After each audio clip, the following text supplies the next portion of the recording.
Nagsimula na rin ang pambansang pulisya sa paghahanda para sa nalalapit na Semana Santa. Sa katunayan, sinabi ng PNP na naka-activate na ang Oplan Sumvac 2015 at unti-unti na itong ipatutupad simula ngayong linggo. Ang ulat mula kay Alvin Baltazar.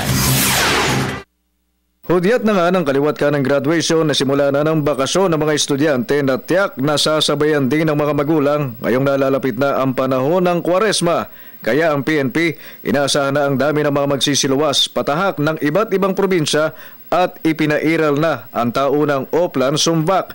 Isang linggo bago pa ang Holy Week, siniguro na ng pambansang pulisya na magiging bantay sarado ang mga tourist spots upang matiyak na magiging ligtas ang mga bakasyonista ngayong summer vacation. For example, Boracay, Puerto Galera, yung ating mga binibisitang mga lugar sa Batangas, sa Northern Luzon, Ilocos Norte, Ilocos Sur, at marami pa pong iba.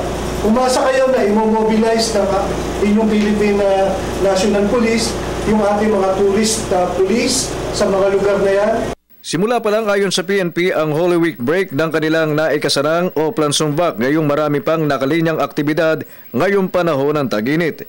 Kaya simula ngayong linggong ito hanggang sa buwan ng Mayo, ito na rin umano ang posibleng pagpapatupad ng kanilang plano upang mapangalagaan ang dami ng tao na darayo sa mga nakapila ngayong summer.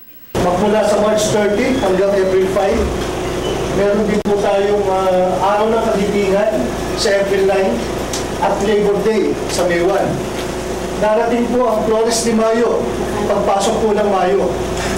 Santa Cruzan at kahalintulan na activity, pagpasok ng buwan na ito. And of course, yung mga panahon ng mga town fiesta sa iba't ibang panig po ng ating bansa. Payo rin naman ang PNP sa mga magsisipagpuntahan sa kanilang mga destinasyon ngayong panahon ng bakasyon, maging alerto sa mga masasamang loob na tiyak nagagala din sa mga tourist spots, hindi upang mag-relax, kundi upang maghanap ng kanilang makukulimbat. Para sa Telebisyon ng Bayan, Alvin Baltazar.